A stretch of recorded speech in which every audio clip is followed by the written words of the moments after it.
हम ये सब कुछ अपने कैमरे में कैद नहीं कर सके क्योंकि इन रास्तों पर हमारा कैमरा बंद था। हमें मिली एक मोटरसाइकिल। आप जो तस्वीरें देख रहे हैं उन्हें खींचने के लिए हमें काफी गुजारिश करनी पड़ी। इसके बाद कैमरा ऑन करने की इजाजत मिली। इसमें कोई शक नहीं कि नक्सली गलत कर रहे हैं, आंदोलन के नाम पर हिंसा फैला रहे हैं और यहाँ के लोग भी इनका साथ दे रहे हैं। लेकिन आज यहाँ के लोगों के पास इसके अलावा कोई चारा नहीं है, क्योंकि न तो इनके पास पुलिस की सुरक्षा है और न ही जीने का कोई ऐसा माध्यम। यहाँ के लोग माओवादियों का साथ दे रहे हैं। उन पर यह आरोप लगाए जा सकते हैं कि वो बहक गए, खून खराबे का साथ दे रहे हैं, लेकिन आखिर वो ऐसा क्यों कर रहे हैं? ये सच्चाई हमें उस वक्त पता चल गई जब हमारा खौफनाक सफर लालगढ़ के इस गांव ढेरुआ में खत्म हुआ। इस गांव पर माओवादियों का कब्जा है। इस गांव में सीपीएम का नाम लेना भी गुनाह है। विकास से कोसों दूर इस गांव में कुछ भी नहीं। स्कूल है लेकिन टीचर नहीं, पीने को पानी नहीं, गरीबी अपने चरम पर है। बिजली तो आ रही है लेकिन बिल चुकाने का पैसा नहीं, क्योंकि इतनी कमाई ही नहीं। जाहिर है किसानों को बिजली मुफ्त में चाहिए और माओवादी उन्हें यही दे रहे हैं। जब से वो इस इलाके में है, बिजली का भुगतान बंद है। कनेक्शन का जो बीपीएल कनेक्शन का बोर्ड का भी पैसा लिया 25 रुपया करके, और अभी जो लाइन खींच रहा है इसका भी 25 रुपया करके ले रहा है। ये लोग बोल रहा है हम लोग के ऊपर का निर्देश देना ही पड़ेगा पैसा। आपने इस इलाके में आने का रास्ता नहीं देखा क्योंकि हम आपको दिखा नहीं पाए। यकीन मानिए वो ऐसे रास्ते हैं जिन पर पैदल चलना भी मुश्किल है। लेकिन ये पश्चिम बंगाल के उस इलाके का सच है।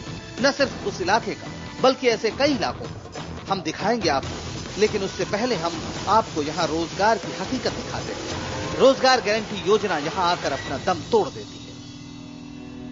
देश में कोई भूखा न सोए, इसके लिए केंद्र सरकार ने 100 दिन की रोजगार गारंटी योजना बना दी।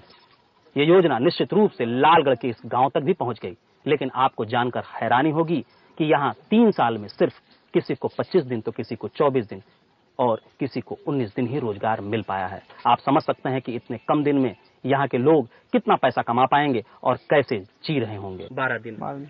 अच्छा, तो क्या आप काम करने नहीं जानते, काम करने जाते नहीं या काम मिलता नहीं आपको? ना काम में जेता हम हमारे संगे जाओ होता नहीं।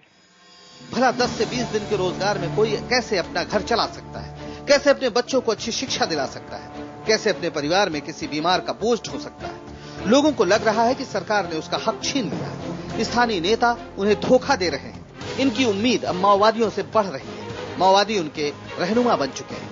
वो लोग अब उन्हें रास्ता दिखा रहे हैं, हिंसा का रास्ता, कानून तोड़ने का रास्ता, खून खराबे का रास्ता। Vikrant Dubey, Lalgarh, IBN seven.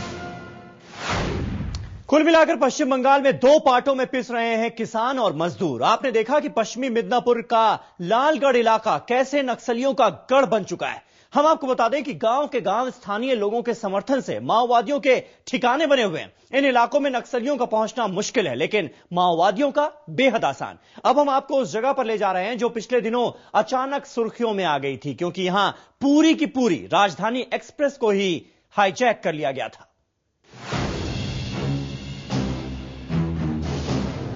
पश्चिम बंगाल के 3 जिले राज्य सरकार के हाथों से निकल चुके हैं। पश्चिमी मिदनापुर, बांकुड़ा और पुरुलिया। यहाँ माओवादियों का अंधा कानून चलता है।